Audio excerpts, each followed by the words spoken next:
He's the Vice Chair of the Defense and Interior Committee of Parliament and also the Member of Parliament for the Wa West constituency in the Upper West region. Thank you very much for your time. Thank you very much for the opportunity. Generally, what do you make of this incident that took the nation by surprise today? Thank you very much. Good evening to your cherished listeners. And let me say good evening to the Acting Minister of Defense, my good friend, the Honorable Minister for Finance, Honorable Dr. Ato Forsen. Today is really a day that shook all of us. Parliament was quiet, Parliament was mourning, and every Ghanaian couldn't just take it sleeping. What happened today is a sign of the desperation and the aggression of the youth of this country in search of employment. What happened today is a sign that we need to do something new in terms of procedure, very particularly recruitment procedures, to lessen the pain and the energy required to go through these kinds of recruitment. What happened today, and let me convey my deepest condolences to the Brit families and wish the injured speedy recovery, wherever they are. It is a sad day, and for me in Parliament, when I was speaking, I made it very, very clear that this should never happen again.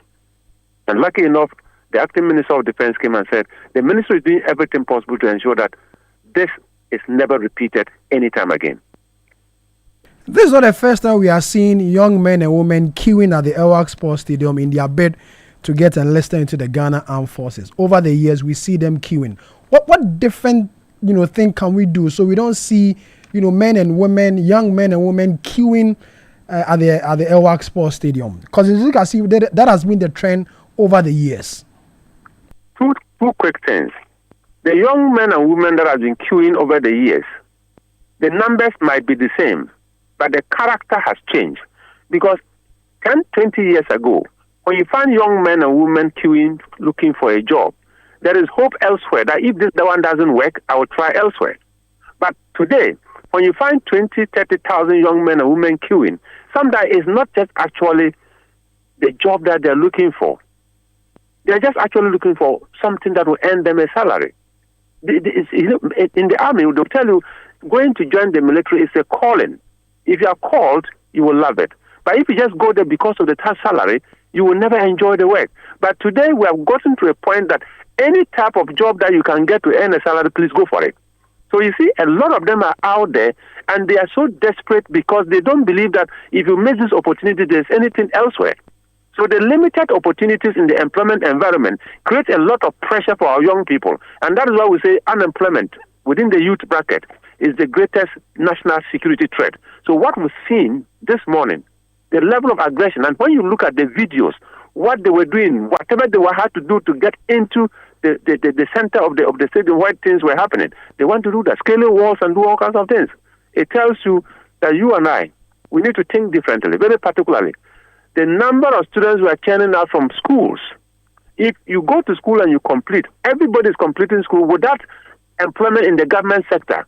The certificate you hold cannot give you any innovation to survive on your own. And that is a question that we need to answer at the national level.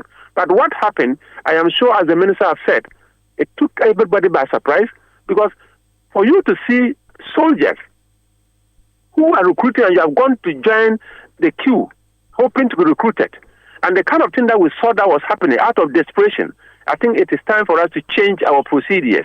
And I think that this innovation is nothing new. If you go to the police, just a year ago, what happened was they introduced something that was so simple that if you are going to deal with 2,000 people a day, you can actually stagger them over a period of probably 8 hours without them coming to box up at one point.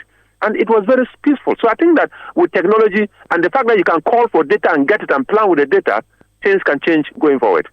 Does it mean as a nation we have failed to create the needed jobs for our teeming youth? The more reason why we are seeing these young men and women desperate to find a job, not necessarily, an interest in the military. The fact is that in the past you would never even see these transparent recruitment processes. And that is how come people have bottled up the pain and the frustration. And now that it has become so open, so transparent, and anybody at all can just go and join the queue, everybody from any angle who believes that there is an opportunity, they are all there. People who have lost, who have not gotten employment for the past 10 years, people who were dreaming of completing school 8 years ago and getting a job and still have not gotten a job, all of them think that this is the opportunity. So a pile-up of frustration, a pile-up of unemployed youth for the past 10 years have all bunched up, and that is what we are seeing now. So it is a pressure that has been built up over the years, and it is just showing that this is the tip of the iceberg. There is so much pressure for jobs, and I think that government will do whatever we can to ensure that within the next year or two, this pressure will be reduced. Mr. Toobu, you are a security person, considering your background. As of last night, we were told that over 500 people had queued at the Elwak Sports Stadium waiting for today. Is it that our Ghana Armed Forces did not pick up enough intelligence that this is likely to happen? 30 years ago, when I was going to join the Ghana Police Service, I went to the police training school as early as 1 a.m. As early as 1 a.m. So it's been a trend. For that aspect, there's nothing new. People were at the Elwak Stadium as early as 9 p.m. yesterday, waiting to get the opportunity to join and probably be attended to quickly before they go back home. So the desire to get in there and the hope to be handled quickly and for you to go back home makes people to want to go there very early. So whatever it is, even today, if you ask them to come back tomorrow, I am quite sure by 10 p.m. tonight, when you go there, you see people hanging around, hoping to get the opportunity to enter first and be handled for them to leave. But the point is, when they are together and there is so much pressure, it can create stampede. It is not the crowd that is the problem. It is a stampede that resulted out of the crowd that caused the problem. Even though we have handled crowds bigger than this, and there had never been any problem. I am not sure that if you go to the Accra Sports Stadium and you see over 40,000 people in the stadium, people are going to die. No. But when there is a stampede, it becomes more complicated. This was as a result of a stampede. It's not just necessarily the numbers. The Ghana Armed Forces says going forward, we may not, see, this thing. But then as to the timeline, we do not know. But in the event that we see this, let's say next year, where we have these people also gather again at the Elwak Sports Stadium, what recommendation will you give that we don't go through what we have gone through today? The Ghana Armed Forces have done so well this year in the area of decentralization. And simultaneously, it's ongoing in all the centers. The Accra center was very loaded, and probably next year they should be able to decentralize, looking at numbers, that no center should be above a particular figure.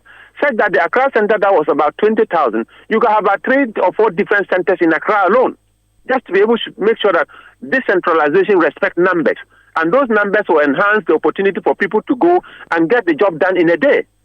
The other issue is that it is not just possible to use technology. If you call the data from the software that was used in the recruitment process, the data will speak to you, and you appreciate the fact that even before the day of the recruitment, you know how many people are going to a particular center, and you can stagger the process.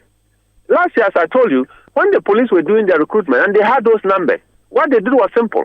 Somebody is supposed to report at 6 a.m., a group of people will report at 8 a.m., 2 hours interval, and they stagger them throughout the day. So you will never have a point where you have about 3, 4, 5,000 people gathered at a particular point in time. And this is a simple process that we can probably adopt, and as we go forward, we streamline it, and then things can get better.